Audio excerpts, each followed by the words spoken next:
اعوذ باللہ من الشیطان الرجیم بسم اللہ الرحمن الرحیم اللہم صلی علی محمد وعلی آل محمد۔ اللہ جل شانہ کو بے حساب کرم احسان اس ذات کا کہ جس نے ایک دفعہ پھر قرآن مجید سمجھنے کے لیے یہاں پہ ہمیں اکٹھا کر دیا۔ آج ہم انشاءاللہ 9واں پارہ سورہ الاعراف کی آیت نمبر 146 سے اپنا سبق شروع کریں گے۔ اعوذ باللہ من الشیطان الرجیم بسم اللہ الرحمن الرحیم سأصرف عن آیاتی الذین یتکبرون فی الارض بغیر الحق ان یروا کل آیات لا یؤمنوا بہا وان یروا سبیل الرشد لا یتخذوہ سبیلا وان یروا سبیل الغی یتخذوہ سبیلا ذالک بانہم کذبوا بآیاتنا وکانوا عنہا غافلین۔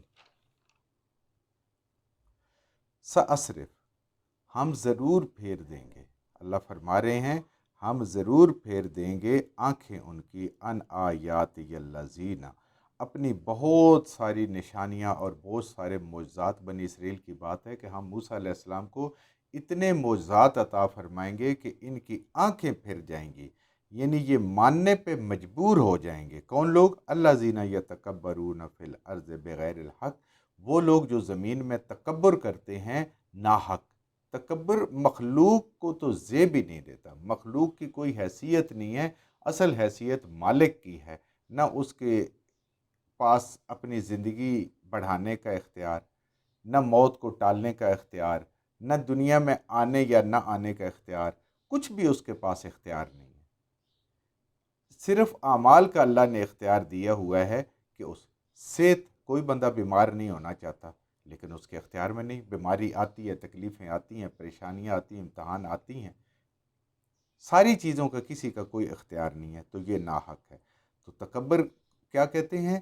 یعنی کوئی بھی انسان، کوئی بھی مخلوق اپنے مقام بندگی سے، بندہ ہونے سے اپنے آپ کو اوپر سمجھے۔ اب یہ تکبر بہت ساری طریقوں سے شیطان دل میں ڈالتا ہے۔ جو کمزوری دیکھتا ہے نا، کسی کو علم کا تکبر ڈال دیتا ہے، کسی کو عمل کا، نیکی کا تکبر ڈال دیتا ہے کہ میں بڑا نیک ہوں، میں بڑا عابد ہوں، کسی کو زہد کا تکبر اس کے دل میں ڈال دیتے ہیں، کسی کے اندر مال کا، کسی اولاد کا۔ یہ مختلف جو انسان کے اندر کمزوری ہوتی ہے، شیطان اسی سے فائدہ اٹھاتا ہے۔ تو اللہ فرماتے ہیں کہ زمین میں ناحق، اس زمین کے مالک نہیں ہے۔ مالک جس کا ہے، تکبر کرنا اس کا حق ہے اس زمین میں۔ وہ غیر کا بندہ بن کے بجائے اللہ کا بندہ بننے کے غیر کا بندہ بن جاتے ہیں، وہ لوگ ہیں۔ وَإِن يَرَوْا كُلَّ آیَاتٍ لَا يُؤْمِنُوا بِهَا، اور ساتھ ہی اللہ فرما رہے ہیں کہ ہم ان کو جتنی بھی نشانیاں دکھائیں گے، معجزات دکھائیں گے، اپنی قدرت کی نشانیاں دکھائیں گے، یہ ایمان نہیں لائیں گے۔ کیوں؟ یہ اپنے آپ کو بڑا سمجھتے ہیں نا، اللہ کے کلام کو، اللہ کے نبی کو، اس کے معجزات کو یہ چھوٹا سمجھتے ہیں، اپنے آپ کو بہت بڑا سمجھتے ہیں۔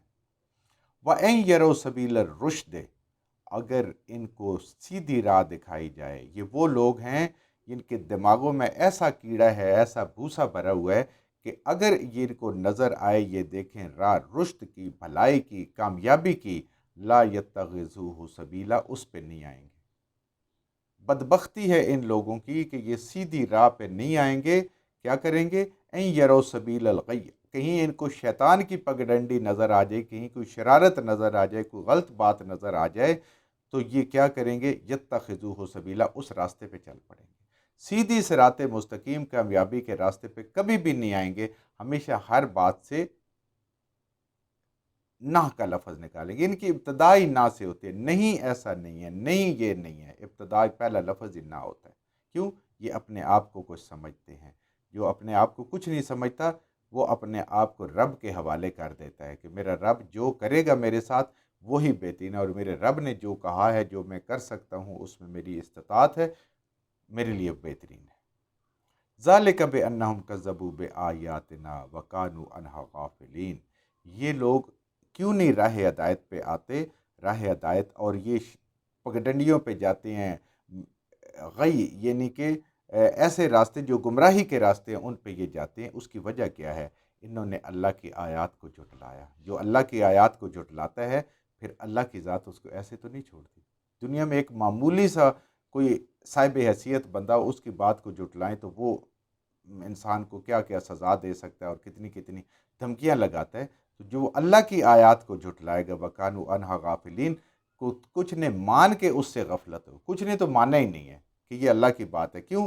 ان کی اس دنیا پہ جو زندگی تھی، جو دنیا کی سرداریاں تھیں، اس پہ زد پڑتی تھی، اور کچھ ایسے تھے کہتے ہیں ہاں ہم مانتے تو ہیں یہ اللہ کی باتیں ہیں، لیکن ان کی کوئی اہمیت نہیں ہے، ان کو پس پش ڈالا، بھولے ہوئے ہیں۔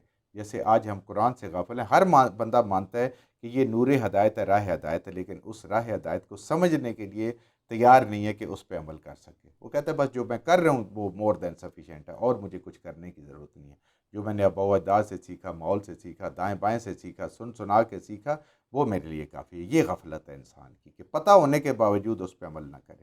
والذین کذبوا بآیاتنا، اور جو بھی لوگ، جن لوگوں نے بھی، کوئی بھی ہو، کذبوا بآیاتنا، ہماری نشانیوں کو، ہمارے احکامات کو، احکام الہی کو جھٹلائیں گے، ان کو پس پش ڈالیں گے، وَلِقَاءِ الْآخِرَةِ، اور آخرت کی ایمان پہ ان کا یقین نہیں ہوگا، انہیں یہ ڈر نہیں ہوگا اپنے اعمال کا کہ ہم نے اپنے رب کے حضور پیش ہونا ہے اور اپنے ایک ایک عمل کا ہم نے اللہ کو جواب دینا ہے۔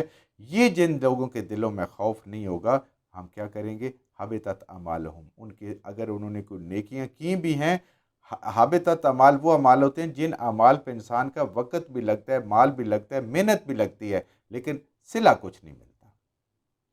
ورنہ تو چھوٹی سی نیکی کیا ہے، راستے سے کانٹا ہٹائیں گے، جب نیکی کے لیے کریں گے، صحیح ایمان ہوگا تو اس کا بھی اجر ملے گا، وہ بھی صدقہ بن جائے گا۔ لیکن ایسے لوگوں کے بڑے بڑے اعمال، بڑی بڑی این جی اوز، ہاسپٹل بنائے ہوئے ہوں گے، اور پتہ نہیں کیا کیا فلاحی ادارے بنائے ہوں گے، مسجدیں بنائی ہوں گی، سارا کچھ ہوگا، لیکن سب کے سب اللہ تعالیٰ کہتے ہیں کہ اگر وہ اللہ کی آیات کے مطابق زندگیاں نہیں گزارتے اور اللہ کی آخرت کی ملاقات کے مطابق اعمال نہیں کرتے، ہم ان سب کے ضائع کر دیں گے، ان کا اعمال کا کوئی وزن نہیں ہوگا، وہ بالکل دھواں کے علاوہ ہوں گے۔ یعنی کتاب و سنت کے علاوہ اعمال کا ہر طریقہ اللہ تعالیٰ کہتے ہیں وہ مردود ہے، اس کا کوئی وزن نہیں ہے، اللہ کے ہاں اس کا کوئی صلہ نہیں۔ ہاں، جس کے لیے کیا ہوا ہوگا، جس کو سامنے رکھ کے فلاں شخص کے لیے، فلاں بندے کے لیے، معاشرے کے لیے، لوگوں کو خوش کرنے کے لیے، ان سے اگر بدلہ لے سکتے تو لے لیں۔ حل یجزون الا ما کانوا یعملون، یہی اچھا بدلہ ہے، الا ما کانوا یعملون، جو اعمال سے ملتا ہے۔ یعنی جو بھی بدلہ ملنا ہے انسان کو آخرت میں، وہ اس کے اعمال سے ملنا ہے۔ جیسے اعمال لے کے جائے گا، سونا لے کے جائے گا، سونے کی قیمت پڑے گی، چاندی لے کے جائے گا، چاندی کی قیمت پڑے گی، مٹی لے کے جائے گا، مٹی کی قیمت پڑے گی، کانٹے لے کے جائے گا، کانٹے کی قیمت پڑے گی۔ بس یہ بات ہے۔ وَاتَّخَذَا قَوْمُ مُوسیٰ، اور بنا لیا، پکڑ لیا قوم موسیٰ علیہ السلام نے، من بعدہ، ان کے بعد، یعنی جب وہ اللہ تعالیٰ نے ان کو کوہ طور پہ طلب فرمایا، جب وہ کوہ طور پہ 40 دن رات کے لیے گئے، اس کے بعد، یعنی ان کے جانے کے بعد، حلیہم، وہ اپنے جو ان کے زیورات تھے، جو نکلے تھے وہاں سے، جو ان کے پاس زیورات تھے، ان سے انہوں نے کیا کیا؟ اجلن جسد لہو خوارن، انہوں نے ایک گائے کے بچڑے کی شکل صورت والا یا بت بنا لیا، اس کے بدن والا، لہو خوارن، اور اس میں سے گائے کی آواز آتی تھی۔ یہ ایسے ہوا کہ اسی قوم کے اندر، بنی اسرائیل کے اندر، سامری نام کا ایک شخص تھا، آگے انشاءاللہ اس کا ذکر آئے گا، موسیٰ علیہ السلام کا تو بار بار ذکر آتا ہے کیونکہ وہ قوم موجود ہے، تورات اور انجیل جو ہے وہ متصل ہے نبی کریم صلی اللہ علیہ وسلم کی نبوت سے پہلے، تو ان کا ذکر بار بار آتا ہے سمجھنے کے لیے، اور پھر ان کے دنیا میں اللہ کے عذاب کے کوڑے بھی ان پہ اوپر برسائے گئے، اور ان کو ذلت اور رسوائی ملی کہ اے انسان، اے امت محمدیہ صلی اللہ علیہ وآلہ وسلم، تم ایسے کاموں میں نہ پڑ جانا۔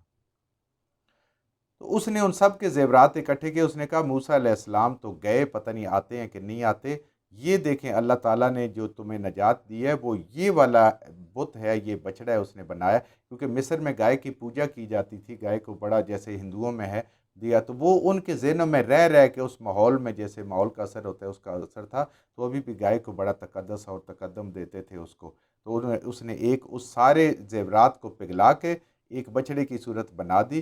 اب واللہ عالم، اللہ تعالیٰ نے ان کا امتحان لینا تھا کہ اس کے اندر سے جب ہوا گزرتی تو ایسے آواز آتی جیسے بیل یا گائے بول رہی ہو۔ الم یرو انہ لا یکلمہم، اللہ فرماتے ہیں کہ انہوں نے یہ بھی نہیں دیکھا کہ یہ تو ایک بت ہے، ایک ڈھانچہ ہے جو ہمارے ساتھ کوئی بات بھی نہیں کر سکتا، ولا یہدیہم سبیلا، اور نہ ہی ہماری کسی چیز میں رہنمائی کر سکتا ہے، کسی کام میں مشورہ دے سکتا ہے، کہیں پہ وہ بتا سکتا ہے یہ صحیح ہے یہ غلط ہے، کچھ بھی نہیں کر سکتا، تو ہے ہی کوئی نہیں، بنایا جب اپنے ہاتھ سے ہے تو اس کے اندر تو ایسی کوئی صلاحیت ہی نہیں ہے، جبکہ رب تو وہ ہے جو ان کو